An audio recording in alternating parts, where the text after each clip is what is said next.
Herkese merhaba, ben Ceren. Dünya turu hikayelerimi ve seyahatlerimden edindiğim bilgileri paylaştığım kanalım Ceren'in Dünyası'na hoş geldiniz.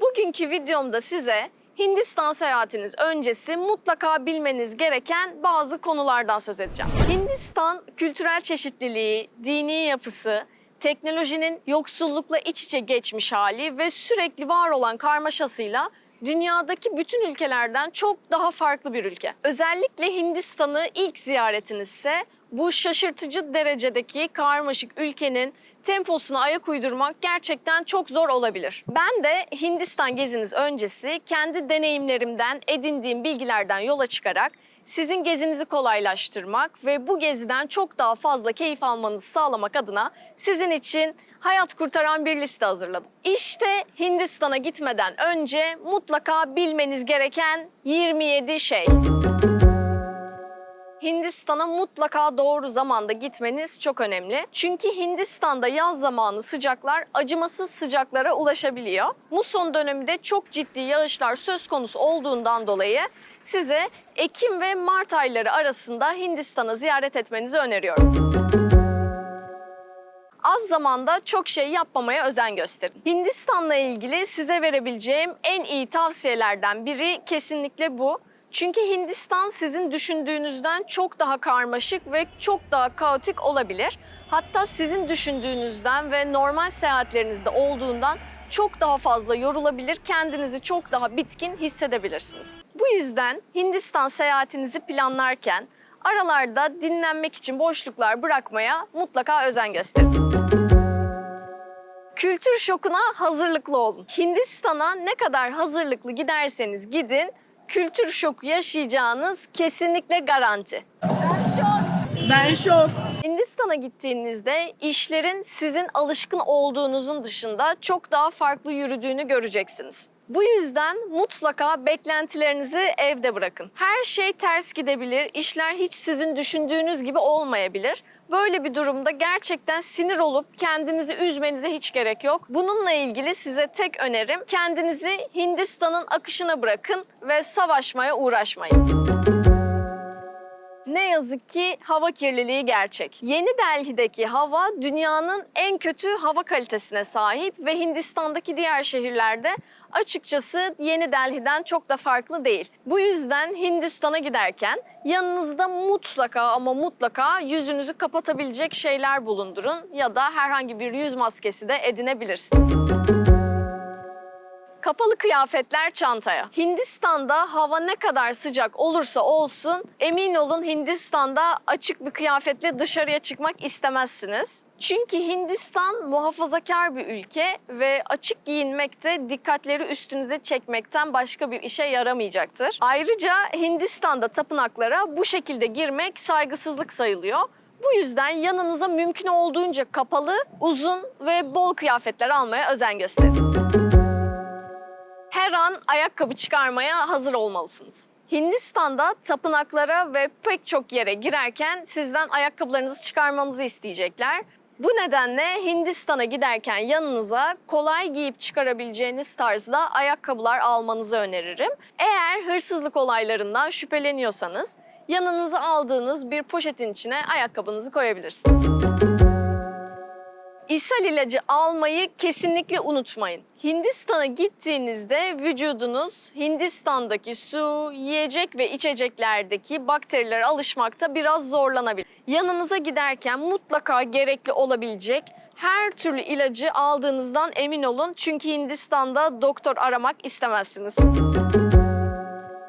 SIM karta ihtiyacınız olacak. Hindistan gibi kaotik bir ülkede işleri kolaylaştırmanız için kesinlikle bir SIM karta ihtiyacınız olacak. Hindistan'da hem yol tarifi almak hem de gideceğiniz bir restoranı internet üzerinden araştırıp yorumlarını okumak gerçekten bence hayati bir önem taşıyor. Biz de Hindistan'a gittiğimizde Airtel'den içinde interneti bulunan bir SIM kart aldık. Aldığımız SIM kart 82 gün geçerliydi ve her gün 3 GB internet kullanım hakkı mevcuttu. Bu paket için biz 700 rupi ödedik. Yani Türk lirasıyla yaklaşık 50 liraya geliyor bu rakam.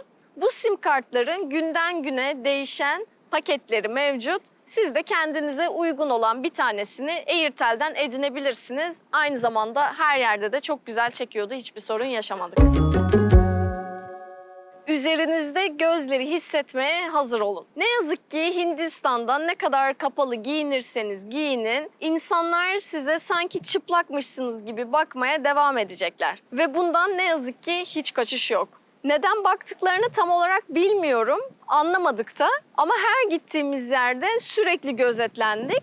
Yani siz de eğer Hindistan'a giderseniz niye baktın kavgasına girmenize hiç gerek yok. Çünkü herkes gözünü ayırmadan size bakıyor olacak. Bırakın baksınlar, kötü bir niyetleri yok. Siz de boşuna tadınızı kaçırmayın. Seyahatinize olduğu gibi kaldığı yerden devam etmeye çalışın. Ünlü olmaya hazır olun. Hindistan'da nereye giderseniz gidin, Hintliler turist olduğunuz için her zaman size karşı çok ilgili olacaklar. Yolda sizi durdurup fotoğraf çekinmek isteyen olabilir, kolunuzdan tutabilen olabilir. Hatta sizi durdurup arkanızda uzun kuyruklar oluşturanlar olabilir. Ya da sırf böyle çocuğuyla fotoğraf çekinin diye çocuğunu sizin kucağınıza verip fotoğrafınızı çeken olabilir. Yani Hindistan'da böyle şeylere hazırlıklı olun. Bunlar çok normal. Açık su kesinlikle içmeyin. Hindistan'da çeşme suları kesinlikle tüketime uygun değil. Zaten siz de Hindistan'a gittiğinizde bunu hem suyun kokusundan hem de renginden anlayacaksınız. Bir restorana gittiğinizde size açık su getirebilirler. Bunları içmemenizi öneririm. Bunun yerine garsondan kapalı şişede hiç kapağı açılmamış bir su isteyin. Aldığınız kapalı şişe suyu da kapağını açmadan önce mutlaka kontrol edin. Daha önce hiç açılmamış olsun. Aynı zamanda bir kafeye ya da restorana gittiğinizde size buzlu bir şey getirirlerse bunları da içmeyin. Çünkü buzlar da çeşme suyundan yapılıyor. Bu yüzden buzdan ve açık su tüketmekten mutlaka kaçının. Bu arada dipnot olarak biz dişlerimizi fırçalarken çeşme suyu kullandık. Herhangi bir sorun yaşamadık. Hindistan'da mutlaka vejetaryen olun. Hindistan'da ne koşullarda muhafaza edildiğini bilmediğimiz için et yemek gerçekten çok sakıncalı olabilir. Biz bu yüzden Hindistan seyahatimiz boyunca hiçbir şekilde et yemedik. Ama hiç endişelenmenize gerek yok. Çünkü Hindistan yemekleri çok güzel ve ülkenin %80'i de vejetaryen olduğundan dolayı sebze yemekleri çok çeşitli. Bu yüzden eminim çok güzel, çok lezzetli yemekler yiyeceksiniz et olmadan da. Elinizle yemek yemek zorunda kalabilirsiniz. Hindistan'da yemek yerken çatal bıçak kullanma alışkanlığı kesinlikle yok. Biz genelde bununla çok fazla karşılaşmadık bir iki yer dışında. Ama siz de gittiğiniz bir yerde çatal bıçak bulmakta zorlanırsanız ve elinizle yemek yemek durumunda kalırsanız lütfen şaşırmayın. Bu çok olası bir şey. Hindistan'da pazarlık yapmayı mutlaka öğrenin. Hindistan'daki alışverişin birinci kuralı kesinlikle pazarlık. Alışverişe gittiğinizde genellikle tüm satıcılar size normalinden en az 2 kat fazla fiyat söyleyecekler. Bu yüzden siz mutlaka pazarlık yapın ve fiyatı düşürebildiğiniz kadar düşürmeye çalışın. Eğer satıcı size fiyatı düşürmemekte direniyorsa satıcıya blöf yapmaktan hiç çekinmeyin. Yeri geliyorsa arkanızı dönün ve gidin. Eminim kazanan siz olacaksınız. Arkanızdan kesinlikle gelecekler. Hindistan'daki bir diğer önemli kural sabırlı olmak. Hindistan'da gittiğiniz her yerde ısrarlı satıcılar ve tuk tuk sürücüleri göreceksiniz. Hatta bunlardan bazıları o kadar ısrarcı ki yakanızdan hiç düşmeyecek. 5 minutes not coming, so I will take you. No. Sir, I have car. You don't have to wait. You don't have to wait. I have a car. Guys, 40 minutes is coming, you not understand, sir. Okay, then I wait 40 minutes. Böyle bir durumda lütfen hiç sinirlenmeyin, kimseyle kavgaya girmeyin. Sadece kibarca geri çevirin ve yolunuza devam edin.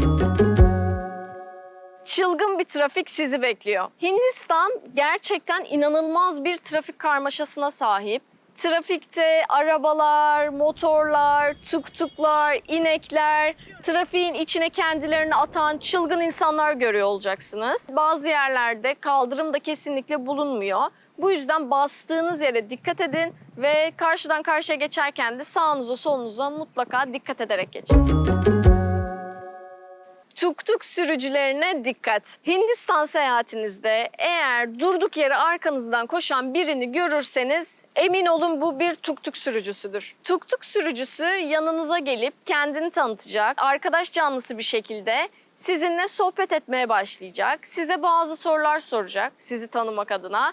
Hindistan'a kaçıncı gelişiniz, hangi ülkedensin gibi sorularla sizi bir sohbetin içine sürükleyecek. Bu sizin telefon numaranızı almaya kadar gidiyor.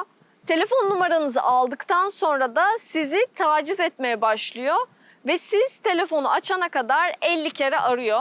O yüzden çok dikkat edin tuk-tuk sürücülerine. Bu arada çok iyi olan tuk-tuk sürücüleriyle de karşılaştık ama bunlar gerçekten sayıca çok azdı. Mutlaka Uber uygulamasını telefonunuza indirin. Hindistan'da bir yerden bir yere gitmek için herhangi bir tuk-tuk sürücüsünün yanına gittiğinizde size en az 2 kat fazla fiyat söyleyecek. Bu şüphesiz. O yüzden size az önce belirttiğim pazarlık kuralı kesinlikle alışverişte olduğu gibi tuk-tuk sürücüleriyle de geçerli. Toll tax, me only 150 includes. Bir yerden bir yere gitmeden önce tuk-tuk sürücüsüyle mutlaka pazarlık yapın. Gideceğiniz yeri söyleyin, net bir fiyat almaya çalışın. Ama benim size şehir içi ulaşımla ilgili tavsiyem tuk-tuk sürücülerinden ziyade telefonunuza Uber uygulamasını indirmek.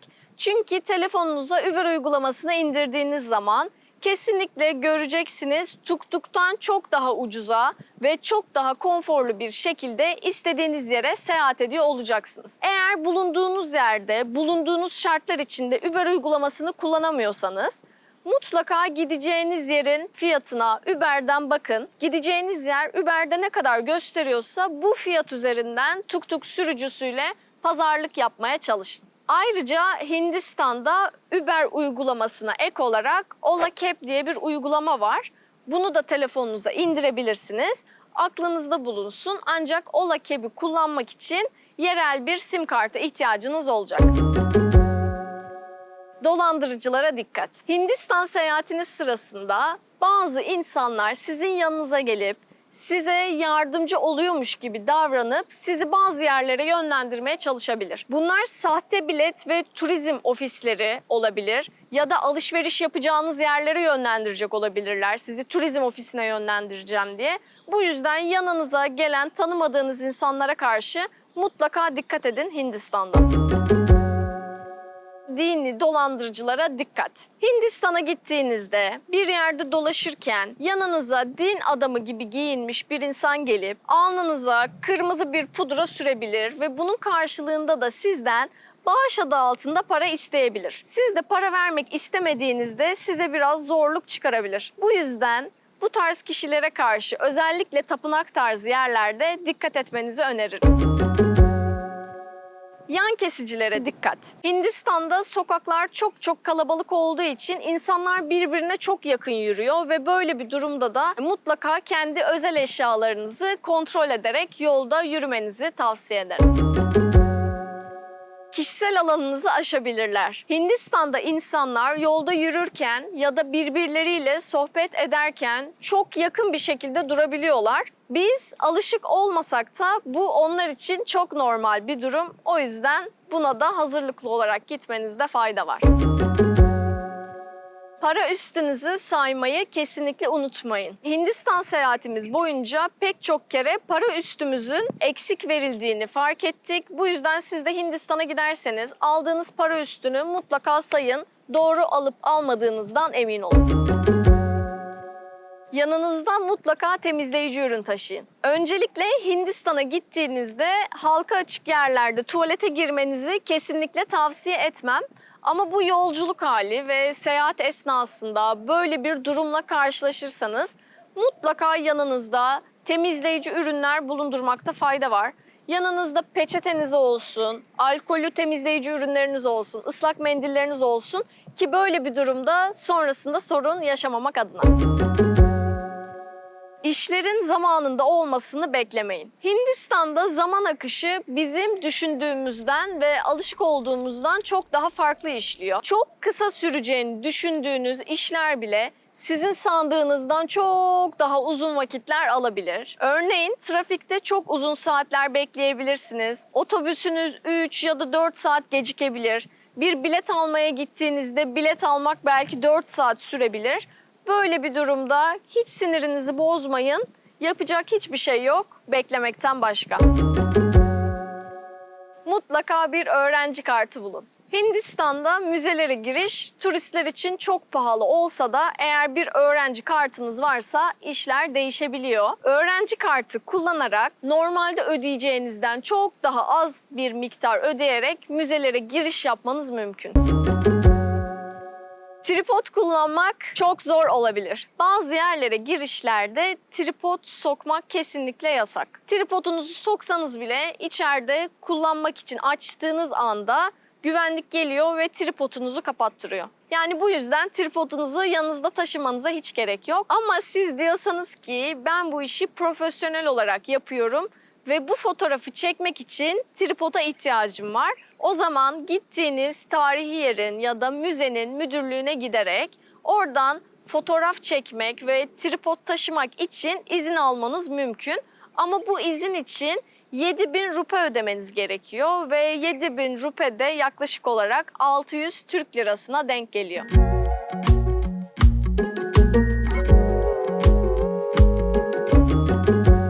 Günlük Hindistan seyahatim boyunca kendi deneyimlerimle öğrendiğim bilgileri sizler için bir rehber haline getirmek istedim. Umarım sizin için faydalı bir video olmuştur. Kabul etmek gerekirse Hindistan'da seyahat etmek gerçekten hiç kolay değil. Ama tüm bu zorluklara rağmen her insanın özellikle seyahat etmeyi ve yeni yerler keşfetmeyi seven her insanın hayatında en az bir kere de olsa Hindistan'a gidip bu fantastik ülkeyi deneyimlemesini kesinlikle tavsiye ediyorum. Ben de 45 günlük Hindistan seyahatim boyunca kendi deneyimlerimle edindiğim bilgileri sizlerle paylaşmak istedim. Umarım sizin için faydalı bir video olmuştur. Herhangi bir sorunuz varsa aşağıya yorum olarak bırakabilirsiniz.